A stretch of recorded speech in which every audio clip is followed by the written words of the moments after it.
돈이 안 모인다를 넘어서 왜 자꾸 빚이 생기지 이런 말씀 많이들 하십니다. 지금 우리 사회는 빚을 전제로 살아가도록 설계되어 있어요. 소득 점유율이 상승하고 있는 계층은 최상위 1%뿐이 없습니다. 나머지 99%는 정체되거나 소득 점유율이 하락하고 있습니다. 그 이상으로 더 큰 문제는 달러 가치는 99% 이상이 상실되고 앞으로 그 회선 속도는 이제 더 빨라질 겁니다. 이렇게 가격을 쫓아가는 투자는 바람직하지 않습니다. 이건 어떠한 경우에도 여러분들을 지켜줄 수 있는 일종의 생존 전략이에요. 이게 앞으로는 여러분들한테 큰 수익을 안길 수도 있어요. 그거는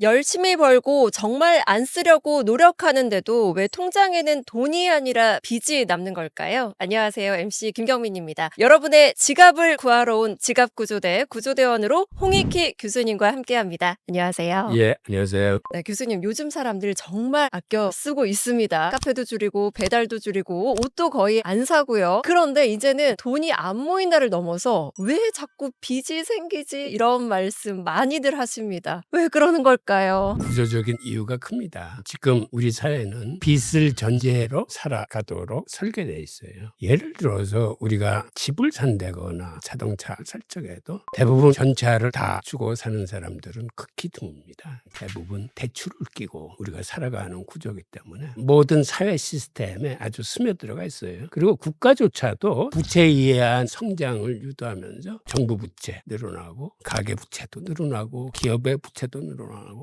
부채로 모든 생활을 영위하고 설계하게끔 되어 있는 그러한 이유 때문입니다. 빚으로 설계된 구조다라는 말씀을 들으면서 생각을 해보니까 정말 대출이나 할부, 카드 같은 것도 쓰라고 부추기는 듯한 그런 버튼들이 너무 많거든요. 그런데 이 구조를 정상적인 거라고 봐도 되는 걸까요? 그렇게 정상적인 건 아니죠. 물론 대출이나 신용 창출 행위를 통해서 사회가 빠르게 돌아가고 성장할 수 있는 계기는 됩니다만 지나치면 안 되는 거죠. 그러니까 걔들도 삶에 있어서 부채 수준이 내가 감당 못할 정도로 지나치면 결국 부도가 나고 파산이 되는 건 개인이건 기업이건 국가든 마찬가지입니다. 그래서 감당한 범위 내에서 늘려가야 되는데 문제는 자기 주도와 속에서 개선이 되지 않고 브레이크가 없는 이러한 시스템으로 커지는 게 문제입니다. 국가 부채부터 그래요. 미국 같은 경우 지금 벌써 한 38조 5천억 달러가 넘으면서 연간 이자액만 1조 달러 이상을 지급하고 있고 일본도 더 심하고 점점 정부 부채나 기업 부채, 가계 부채 같은 게 제어선을 넘어서 치닫는 게 결국은 어느 쪽에서든 문제가 터질 가능성이 큽니다. 국가 부채, 가계 부채, 개인적으로 저도 보면 결혼할 때, 아이들 교육시킬 때 빚 없이는 하기가 어려운 게 투성이거든요. 저희는 어떻게 살아가야 될까요, 교수님? 그리고 제가 좀 더 부연 설명을 드릴게요. 소득 점유율이 상승하고 있는 계층은 최상위 1%뿐이 없습니다. 나머지 99%는 정체되거나 소득 점유율이 하락하고 있습니다. 한마디로 이거는 중산층이 붕괴되고 있고 그러다 보니까 부의 양극화, 즉 부익부, 빈익빈의 격차가 커지고 있다는 걸 의미하는데 그러다 보니까 중산층의 붕괴 속도가 예사롭지 않게 지금 빠릅니다. 저건 우리나라 중산층을 나타낸 건데 OECD 표준 중산층 지표를 가지고 산정을 했다고 그러는데 1995년도만 해도 우리나라 중산층은 한 71%가 중산층이라고 믿었어요. 그런데 2019년도에 벌써 52%, 이제는 그 이하로 떨어져 가지고 중산층이 우리나라 국민의 이제 반도 안 됩니다. 그 얘기는 대부분의 사람들은 빈곤층에 머물고 있다는 얘기예요. 그 중에서도 더 심각한 거는 청년 실업입니다. 우리가 실업률을 계산할 때 한 석 달 이상 구직 활동을 하지 않으면 그 사람은 잠재적 실업자라고 해서 실업률에 포함이 안 됩니다. 그렇다 하더라도 그런 사람들조차 실업자인 건 확실해요. 그거를 제대로 다 따지면 청년 확장 실업률은 25.6%가 넘고 있습니다. 즉 4명 중에 1명은 직장을 구하지 못하는 거예요. 이건 굉장히 심각한 문제입니다. 청년들이 꿈을 피기도 전에 그들의 꿈을 잊어버리는 사회를 우리는 만들어서는 안 되는데 만들고 말았어요. 그리고 그 이상으로 더 큰 문제는 노인 빈곤율입니다. 이제는 우리나라가 고령화되면서 노인들의 숫자가 많아지고 있는데 노인 빈곤율은 OECD 국가 중에서 우리나라가 가장 높아요. 지금 OECD 평균이 14.2%인데 우리는 40.4%입니다. 즉 노인 5명 중에 2명은 빈곤층이에요. 빈곤층이라는 건 뭐를 빈곤층이라고 부르냐면 중위소득의 반도 안 되는 소득을 갖고 있는 사람들이 빈곤층입니다. 즉 노인들의 평균 수입을 봤을 때 절반이 중위소득이라고 불리는데 100명을 쫙 일렬로 세워보더니 50등 정도에 있는 게 중위소득이라는 개념인데 그거에 반도 안 된다는 얘기는 75% 이상에 들어가 있는 소득군이 전체 노인의 40%가 넘는다는 얘기입니다. 그러다 보니까 이 사람들이 스스로의 인격을 지킬 만한 경제력도 없기 때문에 자살을 많이 해요. 정말 마음 아프거든. 그러다 보니까 우리나라 노인 자살률이 OECD 국가 중에서 1위입니다. 그것도 압도적인 1위예요. 이런 식으로 한국의 양극화는 청년들의 꿈을 피지 못하게 하고 특히 노인들의 삶을 궁핍하게 만들어서 자살로 이르게 됩니다. 이런 상황을 사실은 국가나 사회가 앞장서서 개선을 해줘야 되는데 그게 그렇게 쉽게 이루어지질 않고 있어요. 그러니까 이런 상황 속에서는 개인이라도 시스템 내에서 자기 자산을 방어하고 증식시킬 수 있는 방법을 찾아내야 됩니다. 이게 굉장히 중요한 투자자들의 과제인 셈이죠. 저조한 취업률에 비해서 아주 극도로 높은 노인 빈곤율과 또 자살률을 보니까 정말 구조적인 문제가 심각하구나 막막한 분들이 많이 있는데요. 그래서인지 요즘에는 돈 얘기만 나오면 인생 전체가 흔들리는 듯한 불안감까지 들거든요. 돈이 언제부터 이렇게 무서운 존재가 된 걸까요? 원래 돈은 굉장히 착한 존재였죠. 예전에는 물물 교환을 했었는데 물물 교환을 할 때가 기준이 되는 게 있어야 되겠다라고 해서 생긴 게 정주 민족들한테는 그들이 생산한 밀 같은 거였어요. 그래서 그때 단위가 밀 한 단, 쉐켈이라고 불렀는데 물건값을 정할 때 저거는 3쉐켈이다, 이거는 5쉐켈이다 이렇게 정했던 게 그렇게 밀 한 단이 당시는 통화 노릇을 했습니다. 즉 쉐켈이라는 화폐 단위는 세계 최초의 화폐 단위인데 이거를 아직도 쓰는 나라가 있어요. 그게 바로 이스라엘이에요. 그 다음에 유목민족들은 그들한테 화폐 단위는 소 한 마리였습니다. 그래서 소 머리를 라틴어로 깝두라라고 부르는데 거기서 유래된 단어가 캐피털이에요. 자본이라는 단어는 유목민족이 쓰던 화폐 단위였던 깝두라에서 유래된 거고 그런 식으로 옛날에는 화폐가 교환의 도구였었어요. 그런데 어느 순간 화폐가 진화를 하면서 금이나 은 같은 실물 위주로 화폐가 구성되기 시작합니다. 금은 예를 들어서 무역에 쓰이고 은화는 상업이나 노동자의 급여로 쓰이고 이러면서 금과 은이라는 실물화폐가 있었는데 어느 순간 이게 시장에서 사라지고 완전히 국가의 신용에 의해서 보증되는 신용화폐가 1971년에 등장을 합니다. 그게 닉슨 쇼크로 인해서 등장한 건데 그렇다면 이 화폐의 담보물인 국가의 신용이 잘 지켜줘야 되는데 이게 잘 지켜지지 않았어요. 그래서 신용화폐가 불신용화폐가 돼버린 거죠. 신용을 지키지 못하는 이러한 상황 속에서 최근 50년 사이에 많은 일들이 일어납니다. 그러니까는 금하고의 고리가 떨어진 다음에 신용화폐는 엄청난 속도로 발행량이 늘어납니다. 그러다 보니까 근로소득자라고 금융소득자 간의 부의 증식 속도가 틀려져 가지고 세상이 양극화가 되면서 빈부격차가 크게 됩니다. 그 과정에 월스트리트 같은 데에서 금융화라고 일컬이는 자금이 더더욱 통화량을 늘리는 효과를 가져오고 2008년도 이후에 금융위기 같은 게 이제는 우리가 안전하지 못한 통화 시스템 속에 살고 있구나라는 공포를 불러일으키기 시작하면서 지금은 이러한 신용화폐가 궁극적으로 대체돼야 될 위험한 존재가 돼가고 있어요. 특히 달러를 무기로 쓰기 시작하면서 세계의 큰 손들이 세계 중앙은행들이 달러를 외면하기 시작하면서 문제가 생각보다는 빠르게 진행되고 있습니다. 그렇다고 해서 미국이라는 나라나 달러 자체가 곧 붕괴될 거다라고 말씀드리는 건 아닙니다. 미국이나 달러는 굉장히 막강한 존재들이에요. 물론 이게 서서히 위력을 잃어버리고 있는 것만큼은 확실한 것 같아요. 미국이라는 나라의 신뢰 자체, 그들이 움직이고 있는 달러의 신뢰는 과거보다 현저하게 줄어들면서 그 대체 자산으로서 금과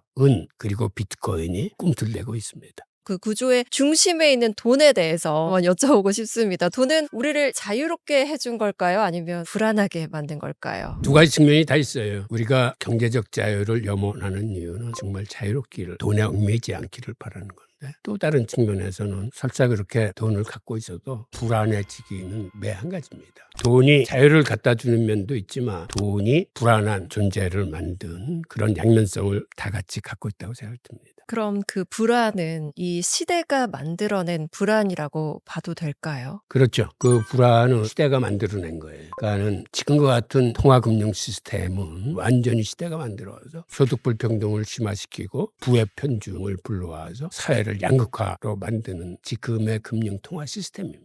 결국은 지금의 통화금융 시스템을 우리가 바꿔야 되는데 그걸 바꾸기 위해서는 그게 어떠한 문제를 이렇게 심각하게 만들고 있는지 그 원인 자체를 잘 알아야 됩니다. 근데 미국만 하더라도 대선 때 이 문제가 대선 아젠다로 떠올라서 치열하게 토론을 합니다. 그러다 보니까 유권자들도 이제는 죄 알아요. 그런데 한국의 대선이나 총선에서는 이런 문제가 아젠다로 떠오르지 못합니다. 그만큼 정치인들이 잘 몰라요. 그리고 이거를 아는 경제학자들도 사실은 이 문제를 이야기를 많이 해주고 언론이나 국회에서도 이거를 심각하게 다뤄야 됩니다. 그래서 이러한 방만한 통화 시스템이 얼마나 사회를 궁핍하게 만드는지, 특히 우리나라는 통화 시스템이 미국보다도 더 방만합니다. 그거를 긍정적인 시각에서도 보시는 분도 있지만 결국 한계라는 게 있어요. 그래서 그런 것들이 건전하게 다시 돌아갈 수 있도록 우리가 사회적인 공감대를 넓히고 역량을 모아야 될 것 같습니다.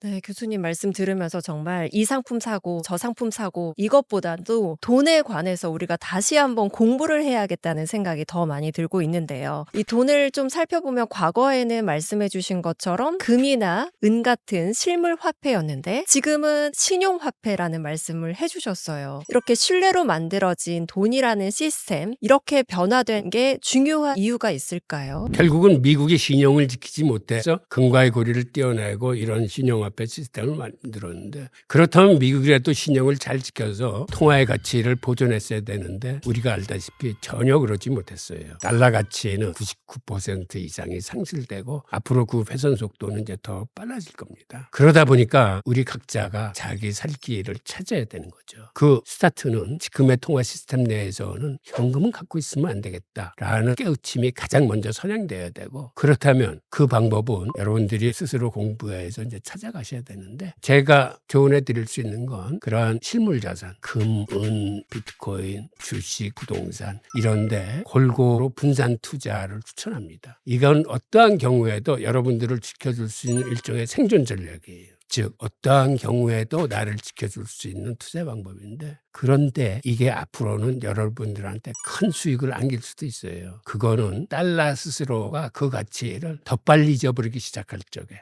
지금처럼 미국이 깡패짓으로 다른 나라를 막 침공하고 이러한 자행을 하면서 미국 신뢰도 스스로를 추락시키고 그와 더불어서 달러의 신뢰도도 이렇게 저하시키는 행위가 잦아지면 오히려 대체자산의 가격 상승은 더 빨라집니다. 그렇다 보니까 단순히 얼마를 볼까, 얼마를 벌 수 있을까, 당장의 앞만 보기보다는 먼 미래를 살펴보고 저희가 내 돈이 어떤 구조 안에, 어떤 시스템 안에 있나를 좀 더 눈여겨봐야 될 것 같은데요. 이런 흐름에서 보면 비트코인은 단순한 투자 상품이 아니라 빚 없이 돌아갈 수 있는 안정된 시스템을 만들기 위해서 발명해낸 어떤 발명품일까? 그런 생각이 들거든요. 우선 우리가 투자를 하면서 어떤 상품이 더 오를까, 어떤 게 가격이 떨어질까, 이렇게 가격을 쫓아가는 투자는 바람직하지 않습니다. 즉 그거는 가격 투자인데 우리는 사실은 가치 투자를 해야 돼요. 가치 투자를 한다는 건 먼 미래를 보면서 지금의 가격에 흔들리지 않는 겁니다. 예를 들어서 금이나 은이나 비트코인은 여러분들이 적금 들듯이 매월 적립식 장기 투자를 해야 될 대상이에요. 그러니까 그때 가격에 흔들림에 같이 흔들리지 말고 샀다 팔았다 하지 말고 꾸준히 적립식으로 모아가는 게 바른 투자라고 생각을 하고, 그리고 지금 질문 주신 비트코인에 대해서는 우리가 비트코인이 태어난 역사적인 과정이나 비트코인이 갖고 있는 철학과 그 사상에 대해서 아실 필요가 있다고 생각해요. 비트코인의 철학적 사상적 배경은 현대 통화금융 시스템의 부조리 때문에 저게 탄생된 겁니다. 실제로 저걸 만들고 난 다음에 사토시 나카모토는 비트코인 재단 포럼에다가 500단어 정도의 그의 생각을 올렸어요. 왜 내가 비트코인을 만들었는지를. 그걸 한번 읽어드리면 기존 화폐의 근본적 심각한 문제는 그 화폐 시스템이 돌아가는데 필요한 전적인 신뢰의 부족입니다. 중앙은행이 화폐 가치를 떨어뜨리지 않을 것을 신뢰해야 합니다만 화폐 통화의 역사는 신뢰의 위반으로 가득합니다. 은행들이 우리의 돈을 엄격하게 관리하고 전자방식으로 이체할 수 있을 것을 신뢰해야 합니다. 우리는 은행이 우리의 돈을 잘 보관해 줄 것이라고 믿지만 은행은 지극히 낮은 준비금만 남기고 신용버블을 일으킬 정도로 대출을 많이 해줍니다. 우리는 우리의 개인정보를 그들에게 맡기고 해커들이 우리의 자산과 개인정보를 유출하지 못할 것을 신뢰해야 합니다. 은행들은 엄청난 간접비로 인해 소액 결제가 불가능합니다. 등등 이러한 얘기를 하면서 비트코인은 신뢰가 아닌 암호화된 증거에만 기초를 둡니다. 라고 글을 맺었습니다. 저 속에 비트코인이 태어난 시대적 상황이나 철학적, 사상적 배경이 있는 여기에 동의를 하신다면 여러분들이 비트코인에 대한 신뢰를 갖고 있다면 비트코인은 가격 투자 대상이 아닌 가치 투자의 대상으로 계속 꾸준히 모아가시기를 추천드립니다. 교수님 말씀을 들어보니까 비트코인을 지금 사라 마라보다도 역사적 배경을 들어서 좀 더 비트코인에 대해서 깊이 있게 이해할 수 있었던 것 같습니다. 마지막으로 교수님께서 돈의 룰에 대해서 짧게 한 말씀 해주신다면. 돈의 규칙은 돈을 만드는 사람이나 은행을 믿으면 안 된다는 게 돈의 규칙입니다. 그러니까는 현재의 시스템은 믿을 만한 시스템이 아니기 때문에 인류가 그동안 가장 오랜 기간 믿어왔던 금이나 은 그리고 현대의 금융 시스템에 반발해서 절대 인플레이션을 일으키지 않겠다고 수장 자체를 2100만 개로 확정해서 발행 자체도 2140년까지 순차 발행하도록 설계된 비트코인 이런 것들이 아마 여러분들의 재산을 지켜주게 될 겁니다. 그래서 지금 당장은 현행 시스템은 문제가 있구나라는 걸 깨닫는 게 그 깨달음의 첫걸음이라고 생각을 합니다. 지금 여러분이 힘든 이유가 단순히 돈이 부족해서 힘든 게 아니라 돈의 규칙 또 믿음의 기준이 시스템이 바뀌고 있기 때문이라는 점을 기억해 주시면 좋겠습니다. 오늘의 이야기가 여러분의 지갑과 돈을 바라보는 시선을 조금이나마 더 단단하게 만드는 계기가 되길 바랍니다. 고맙습니다.